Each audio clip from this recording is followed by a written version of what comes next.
Samedi 26 juin 2010, nous allons prendre quelques nouvelles du cyclone Celia qui est actuellement présent dans le nord-est de l'océan Pacifique. Nous verrons également après qu'une première tempête tropicale s'est formée dans l'océan Atlantique.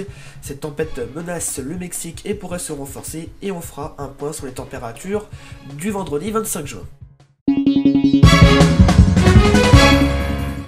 On vous en parlait déjà depuis plusieurs jours de ce cyclone Celia qui s'est formé dans le nord-est de l'océan Pacifique.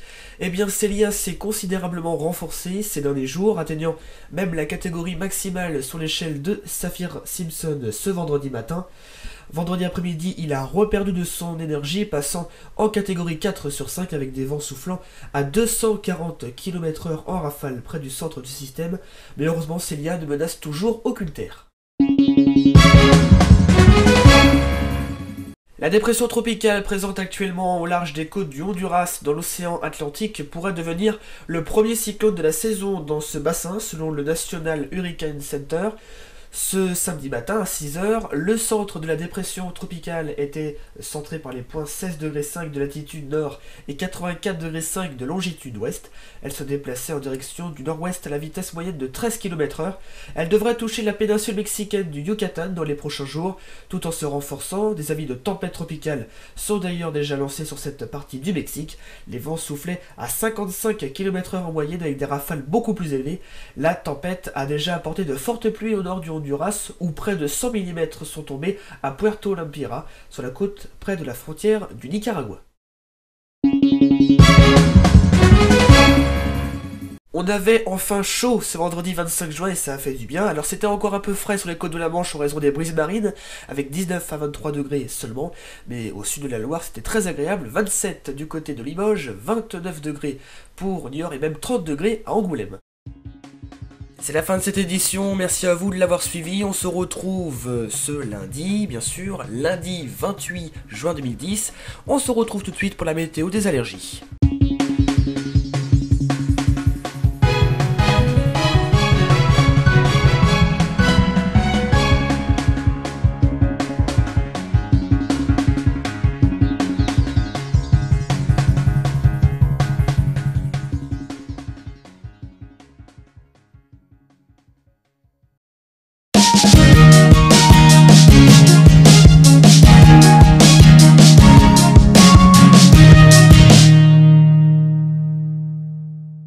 Bonjour à tous et bienvenue dans cette première météo des allergies. Les risques prévisionnels présentés dans notre rubrique météo des allergies sont issus des relevés, observations et calculs réalisés par le réseau national de surveillance aérobiologique.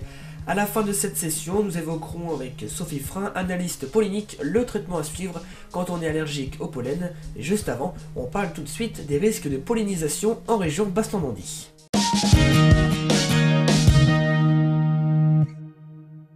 Et attention au pollen de graminées en Basse-Normandie cette semaine, puisque Infopollen nous annonce un risque de 2 sur 3, il est donc recommandé de bien suivre son traitement. En ce qui concerne les pollens d'urticacées, le risque de pollinisation restera faible avec un niveau de 1 sur 3 et un risque nul pour les autres plantes, mais il ne faut pas pour autant négliger ces traitements.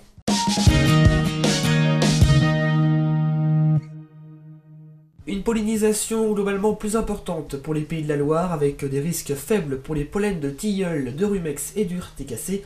En revanche, attention aux graminées qui s'annoncent très présents dans l'air avec un risque maximal, soit de 3 sur 3.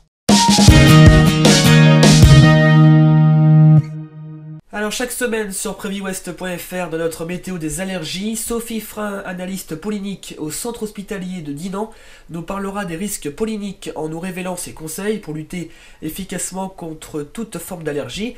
Alors Sophie Frein, bonjour. Bonjour.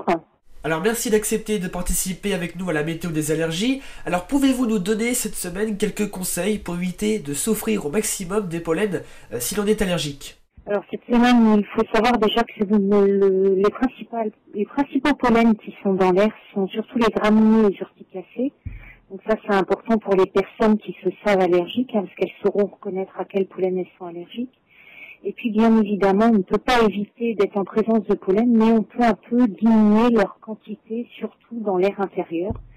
Donc ça va être des mesures qui vont être toutes simples, fermer ses fenêtres la journée. Alors c'est dommage quand il fait beau, mais c'est c'est une mesure qui va être nécessaire quand on est allergique au pollen, surtout à ces deux-là. Ou ça peut être un geste qui peut être très très simple, comme penser à se rincer les cheveux une fois qu'on est chez soi, de sorte à enlever tous les pollens que nos cheveux vont avoir captés. Merci à vous Sophie pour toutes ces précisions. La semaine prochaine, vous nous parlerez des pollens les plus gênants dans l'Ouest. Découvrez le service automatique de diffusion de notre partenaire Infopollen et personnalisez votre propre bulletin allergopollinique. Vous recevez chaque vendredi sur votre email, téléphone, fax ou SMS les risques prévisionnels qualifiés pour les allergènes auxquels vous êtes sensible concernant la région de votre choix. Rendez-vous dès à présent sur www.infopollen.com dont l'adresse s'affiche en bas de votre écran, n'hésitez pas. Merci d'avoir suivi cette première météo des allergies, on se retrouve samedi prochain pour un nouveau point sur les pollens allergisants. Là vous retrouverez Florent Denis. D'ici là je vous souhaite une agréable semaine et à samedi.